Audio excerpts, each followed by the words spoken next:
அவங்க ஒய்ஃபு, அவங்க பையன் எல்லாருமே வந்து காவேரியை ரொம்ப திட்டுறாங்க. எதுக்காக இப்படி பண்ண? இந்த மாரி பண்ணிட்டியே! நல்ல காரியம் நடக்கிற இடத்துல வந்து இந்த மாரி பண்ணது கொஞ்சம் கூட நியாயமே இல்ல. ஏங்க நான் செய்யாத கூட சொல்லலையே. நீங்க செஞ்சது சொன்னாலும் எங்ககிட்ட எல்லார்கிட்டயும் சொல்லியிருக்கணும்ல நீ. முன்னாடியே எங்ககிட்ட சொல்லியிருந்தீன்னா, அதுக்கேத்த மாரி நாங்க பண்ணியிருப்போம். இவ்ளோ நடந்திருக்கு. எங்ககிட்ட எதுவுமே நீ சொல்லல. லாஸ்ட் மினிட்ல வந்து என் பையனோட வந்து நிச்சயதார்த்தத்த நிறுத்தி வந்து இந்த மாரி பண்ணிட்டியே! அப்படின்னு சொல்லிட்டு செமையா டென்ஷன் ஆயிடுறாங்க ராதா. உடனே வந்து ராதா கிட்ட அன்பரசு சொல்றாரு, இவ வேணும் தான் இவ்வளோ பண்ணியிருக்கா. நம்ம குடும்ப மானத்தை எடுக்க தான் இவ்வளோ பண்ணியிருக்கா. நம்மள பார்த்தா இவளுக்கு பிடிக்காது.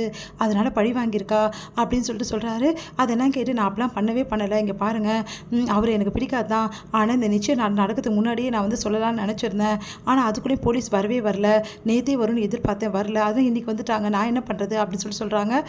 இங்க பாருங்க, நான் சொல்றத நம்புங்கன்னு. இப்போ என் பையனோட வந்து ஆசைகளையும் கடவுளையும் வந்து அழிச்சாலோ, இவெல்லாம் வந்து இந்த வீட்டில் இருக்கிறா. இந்த வீட்டில் இவ இருக்கும்போது நாங்கள் இருக்க மாட்டோம். நாங்கள் முதல்ல இங்கேருந்து போயிடுறோம் அப்படின்னு சொல்லிட்டு செமையா அன்பரசு வந்து கத்துறாரு.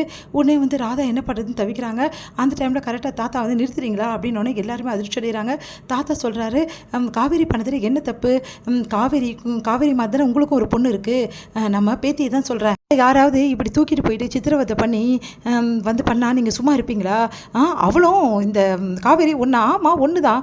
எனக்கு எல்லாமே ஒன்று தான், புரியுதா? எனக்கு காவேரியும் பேத்தி தான், இவளும் பேத்தி தான். அதனால் என் பேத்தியை இப்படி பண்ணவனை நான் சும்மா விடுவேனா? அவன் இந்த வீட்டுக்கு சம்மந்தியாக வர எப்படி நான் ஒத்துப்பேன்? எனக்கு இந்த முன்னாடியே இந்த விஷயம் எல்லாம் தெரிஞ்சிருந்தா நான் ஒத்துக்கவே மாட்டேன் இந்த விஷயத்துக்கு. காவேரி என்கிட்ட எந்த விஷயத்தையும் சொல்லலை, எல்லாத்தையும் மறைச்சிட்டா. ஏன் இந்த விஜய்க்கு எல்லா விஷயமும் தெரியும்ல, இவன் தானே காப்பாற்றிருக்கான், இவன் சொன்னானா அப்படின்னா தாத்தா அது வந்து அப்படி சொல்லிட்டு விஜய் சொல்கிறாரு.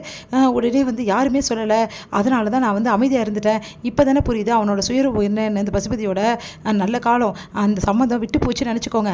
அந்த மாதிரி ஒரு ஆளை இந்த வீட்டுக்கு கொண்டு வரது எனக்கு சுத்தமாக பிடிக்காது.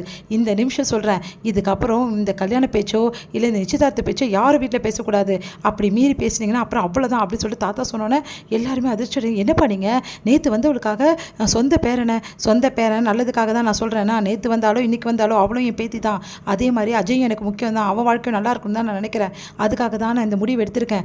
இந்த வீட்டில் அந்த பசுபதியோட பேச்சே இருக்கக்கூடாது.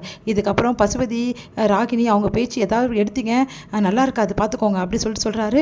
அதை கேட்டு எல்லாருமே அதிர்ச்சி அடைகிறா. பாத்தியா ராதா எப்படி பண்ணுறாரு உங்கள் அப்பான்னு சொல்லிட்டு அப்படின்னு அன்பரசு செமையாக டென்ஷன் ஆகிறாரு. அப்பா நான் சொல்கிறது கேளுங்கப்பா.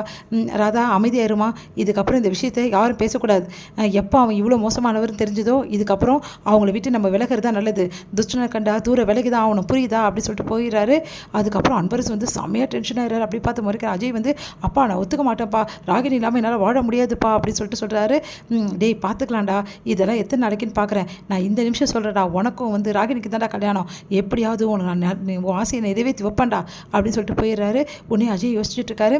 இங்கே வந்து ரொம்ப டென்ஷனாக இருக்காரு நம்ம விஜய். காவேரி வந்து பேச வராங்க. அப்போ வந்து விஜய் வந்து அப்படியே பார்த்து முறைக்கிறாரு. உடனே கதவை சாத்திட்டு, உங்ககிட்ட கொஞ்சம் பேசணும் அப்படின்றாங்க. நானும் உங்ககிட்ட தான் பேசணும்னு தான் நினச்சிட்ருக்கேன். என்ன நினச்சிட்ருக்கோம் மனசில்? எதுக்காக என்கிட்ட சொல்லாமல் கொள்ளாமல் இந்த மாதிரி வேலையெல்லாம் பண்ண நீ அப்படின்னு உங்ககிட்ட சொல்லியிருந்தா மட்டும் நீங்கள் ஒத்து நின்றுருப்பீங்களா? ஒத்து நின்றுருக்க மாட்டேன் தான், அதனால தான் சொல்லலை, புரியுதா? இங்கே பாருங்கள், இதெல்லாம் வந்து சொல்கிறதுன்னு அவசியமே கிடையாது. நீங்களா இதெல்லாம் செஞ்சுருக்கணும், ஆனால் நீங்கள் செய்யலை. அதுக்காக தான் நான் பண்ணேன், புரியுதா? என்னால் வந்து பார்த்துலாம் இருக்க முடியாது அப்படின்னு சொல்கிறாங்க.